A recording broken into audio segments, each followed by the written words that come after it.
On this video, I want to talk about going live, but for the first time.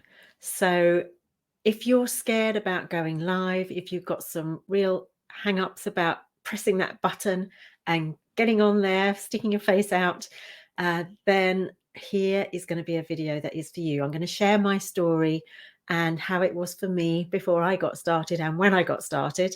So do hang around if that's for you, because what I've been through might just help you to get through what you're going through a little bit more quickly than I did.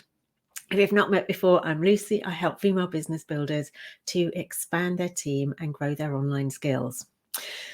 Oh my goodness, lives were something that I just didn't want to do. And there were several reasons why I didn't want to do them when I actually looked at it. But I got on to a training course last year, that year before last now, and it was one of those things that I had just about started doing. But then they helped to give me a bit more structure and strategy. But the main things were not what they were telling me, that they weren't the reasons that I wasn't getting on. So I kind of wanted to share my story, because sometimes we hear these things and this is how you can do it and this is how you can move forward with it. And it's like, well, I've heard that before, but there's other stuff.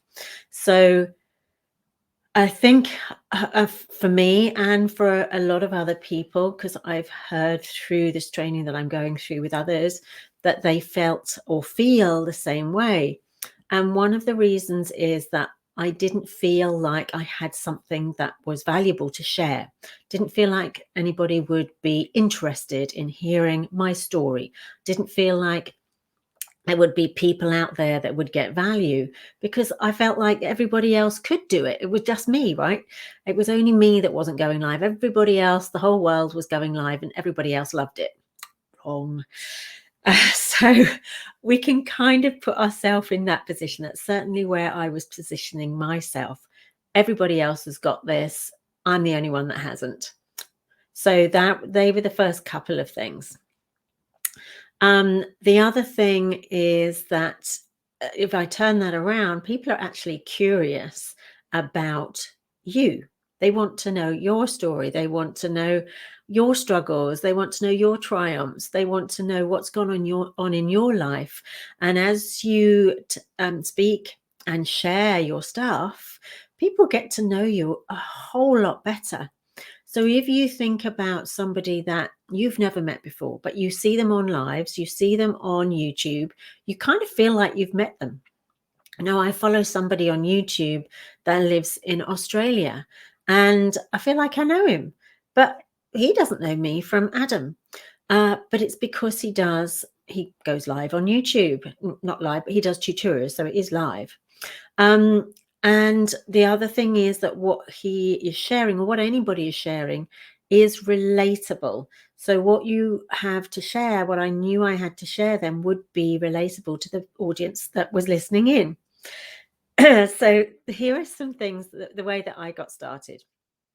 I had my little setup with a white background with this very plant, and that was it. So just a very plain background and the plant. So at least there was something.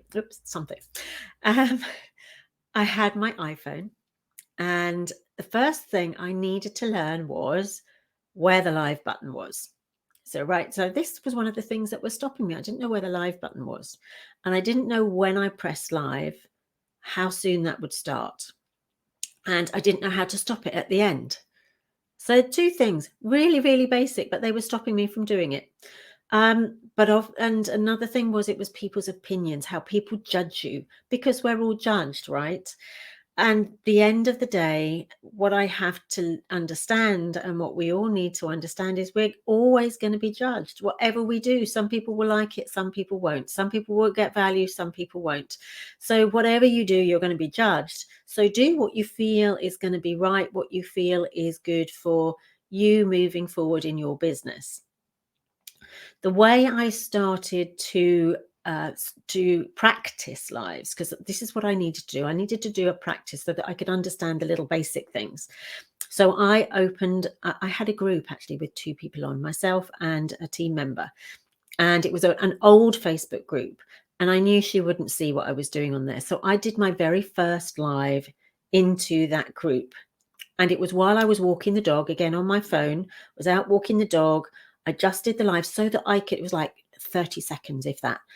Pressed the live button, said something to the camera, was carrying on walking, having to look where I was going. So I wasn't really looking at me on there, just every now and again, just to make sure I was in screen. And then I found the stop button. It said finish, pressed the finish. And then guess what? If it was rubbish, I could delete it. I didn't realize I could do that. So that was another thing I learned by doing that in a group. I then went into a bit of a bigger group at a very early time. Again, my dog walking time was about 7 a.m. And I didn't think anyone would be listening. And somebody came on, gave me the shock of my life. Somebody actually came on to the live, and I was like, oh my goodness, somebody's watching. And so my mind suddenly went off what I was talking about. And then I had to switch and get back on track again. But I finished off the live very quickly after that. Press the finish button. But it was okay. It wasn't brilliant. It was okay. So they're the kind of steps that I took. And then I got braver and actually went into a group where there were going to be people and there were going to be people listening. But I also learned that most people listen to a live, the large majority listen to a live after the live, because they don't get notified about the live until it's finished. So they're going to watch the replay of the live.